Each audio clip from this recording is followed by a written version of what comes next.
ఇప్పుడు మనం ఈ ఎగ్జాంపుల్ డిస్కస్ చేద్దాము. డిజైన్ ఎల్బిఏ అంటే linear bounded automata. Design LBA for a power n, b power n, c power n where n is greater than or equal to 1. Suppose n value 1 తీసుకున్నాం అనుకోండి, అప్పుడు a power 1, b power 1, c power 1, that is nothing but ABC. n value 2 తీసుకుంటే a power 2 అంటే 2a's, b power 2 అంటే 2b's, c power 2 అంటే 2c's. మనం let us assume that n value is 3. అప్పుడు మనకేమొస్తుంది 3a's, 3b's and 3c's. ఇది ఏంటంటే మనకి linear bounded automata. Linear bounded ఆటోమేటాలో మనకి input this is let us assume that this is our input tape. ఇక్కడ మనకి ఇన్పుట్ టేప్ ముందు ఒక లెఫ్ట్ హ్యాండ్ మార్కర్ ఉంటుంది, that is nothing but left square bracket. తర్వాత ఇన్పుట్ టేప్ తర్వాత right hand marker ఉంటుంది. So this is left and this is right hand marker. దీని యొక్క లాజిక్ని మనం ప్యారల్గా డయాగ్రామ్తో డిస్కస్ చేద్దాము. సో ఇనిషియల్గా మనం Q0 దగ్గర ఉంటాము. Q0 మీద ఏ కనుక రీడ్ చేస్తే మనం ఏం చేస్తామంటే దాన్ని ఎక్స్తో రీప్లేస్ చేస్తాము, రైట్ సైడ్కి మూవ్ అవుతాము. ఏ కనుక రీడ్ చేస్తే so this is nothing but input tape. Input tape is divided into number of cells where each cell contains A symbol at a time. Okay, ఏని మనం ఎక్స్తో రీప్లేస్ చేసి రైట్కి మూవ్ అయ్యాము. ఇప్పుడు మనం ఏం చేయాలి అంటే ఏని రీప్లేస్ చేసాం కాబట్టి ఈ ఏకి కరెస్పాండింగ్గా బీస్ కోసం సెట్ చేయాలి. సో తర్వాత రైట్ సైడ్ మూవ్ అవుతున్నప్పుడు ఎన్ని ఏస్ వచ్చినా సరే ఆ ఏస్ని మనం యాజ్ ఇట్ ఈస్గా పెట్టేసి రైట్ సైడ్ మూవ్ అవుతాము. మనం Q1 మీద ఏ వచ్చింది యాజ్ ఇట్ ఈస్గా పెట్టాం, రైట్కి మూవ్ అయ్యాము. Q1 మీద ఏ వచ్చింది యాజ్ ఇట్ ఈస్గా పెట్టాం, రైట్కి మూవ్ అయ్యాము. So this B is nothing but this A. ఈ ఏకి కరెస్పాండింగ్ బీ ఇది. సో Q1 మీద బీ రీడ్ చేస్తే దాన్ని మనం వైతో రీప్లేస్ చేసి రైట్కి మూవ్ అవుదాం. ఎక్కడ దాకా మూవ్ అవ్వాలి? ఏకి కరెస్పాండింగ్గా బి వచ్చింది, అదేవిధంగా కరెస్పాండింగ్గా సి రావాలి. సి వచ్చేంత వరకు మూవ్ చేయాలి. సో ఇప్పుడు మనం Q2 మీద ఎన్ని బేస్ రీడ్ చేసినా దాన్ని యాసిస్గా పెట్టి రైట్కి మూవ్ అవుదాము. సో రైట్కి మూవ్ అవుదాము. ఇప్పుడు సి దగ్గర ఉన్నాము. ఇప్పుడు Q2 మీద సి రీడ్ చేస్తే ఈ సి అనేది కరెస్పాండింగ్ బికి ఏకి కరెస్పాండింగ్. సో సిని మనం జెడ్తో రీప్లేస్ చేయాలి, తర్వాత లెఫ్ట్కి మూవ్ అవ్వాలి.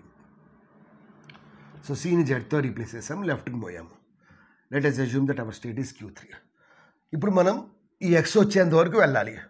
మధ్యలో ఎన్ని ఏస్ వచ్చినా ఎన్ని బీస్ వచ్చినా వాటిని సేమ్ యాస్టీస్గా పెట్టి లెఫ్ట్కి మూవ్ అవటమే. సో సి రీడ్ చేసినప్పుడు జెడ్తో పెట్టి లెఫ్ట్ దగ్గరికి మూవ్ అయ్యాము. ఇక్కడ మనకి బీ ఉంది. సో Q3 మీద ఎన్ని బీస్ రీడ్ చేసినా యాస్టీస్గా పెట్టి లెఫ్ట్కి మూవ్ అవ్వండి. సో బీని యాస్టీస్గా పెట్టాం, లెఫ్ట్కి మూవ్ అయ్యాము. బీని యాస్టీస్గా పెట్టాం, లెఫ్ట్కి మూవ్ అయ్యాము. ఇప్పుడు వై ఉంది. సో Q3 మీద ఎన్ని వైస్ రీడ్ చేసినా యాస్టీస్గా పెట్టి లెఫ్ట్కి మూవ్ అవ్వండి. ఇప్పుడు ఏ ఉంది. సో ఏని యాస్టీస్గా పెట్టి లెఫ్ట్కి మూవ్ అవ్వండి. ఇప్పుడు ఎక్స్ దగ్గర ఉన్నాము. Q3 మీద ఎక్స్ రీడ్ చేసామంటే దాని అర్థమైంది ఒక ఇటరేషన్ అయిపోయింది. అంటే ఒక ఏ ఉంది, ఆ ఏకి కరెస్పాండింగ్ బి ఉంది, ఆ బీకి కరెస్పాండింగ్ సి ఉంది. ఒక ఇటరేషన్ అయిపోయింది కాబట్టి ఆ ఎక్స్ని మనం యాస్టీస్గా పెట్టి రైట్కి పోదాం. ఈ ఎక్స్ని యాస్టీస్గా పెట్టి రైట్కి పోదాం. ఇప్పుడు సెకండ్ ఇటరేషన్లో ఒక ఏ ఉందా, ఆ ఏకి బి ఉందా, బికి సి ఉందా లేదా చెక్ చేసుకుందాం. ఏని ఎక్స్తో రీప్లేస్ చేద్దాం, బీని వైతో రీప్లేస్ చేద్దాం, సిని జెడ్తో రీప్లేస్ చేద్దాం. సో ఏని ఏం చేద్దాం, ఇక్కడ ఎక్స్తో రీప్లేస్ చేద్దాము, రైట్కి మూవ్ అవుదాము. ఇప్పుడు ఏ ఉంది. సో Q1 మీద ఏ రీడ్ చేస్తే యాస్టీస్గా పెట్టి రైట్కి మూవ్ అవ్వాలి. ఇప్పుడు వై ఉంది. సో Q1 మీద వై రీడ్ చేస్తే దాన్ని మనం యాస్టీస్గా పెట్టి రైట్కి మూవ్ అవ్వాలి. సో ఇప్పుడు బీ దగ్గర ఉన్నాము.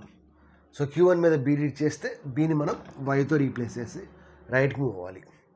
ఇప్పుడు Q2 మీద మనం బీ రీడ్ చేస్తే ఏం చేయాలి, బీని యాస్టీస్గా పెట్టి రైట్కి మూవ్ అయ్యాము. ఇప్పుడు ఇక్కడ ఏముంది, జడ్ ఉంది.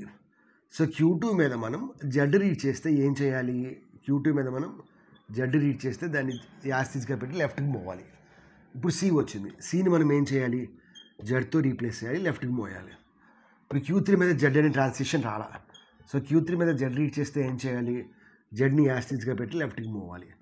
సో Q3 మీద బీ రీడ్ చేస్తే బీని యాస్టీస్గా పెట్టి లెఫ్ట్కి మూవ్ అవ్వాలి. వై రీడ్ చేస్తే వైని యాస్టీస్గా పెట్టి లెఫ్ట్కి మూవ్ అవ్వాలి. ఏ రీడ్ చేస్తే ఏ యాస్టీస్గా పెట్టి లెఫ్ట్కి మూవ్ అవ్వాలి. Q3 మీద ఎక్స్ రీడ్ చేస్తామంటే దాని అర్థమైంది ఒక ఇటరేషన్ అయిపోయింది. సో థర్డ్ ఇటరేషన్లో ఏం చేయాలి, ఈ ఏని ఎక్స్తో రీప్లేస్ చేస్తున్నాము, రైట్కి వస్తున్నాము. ఈ వైని వైతో రీప్లేస్ చేస్తున్నాం, రైట్కి వస్తున్నాము.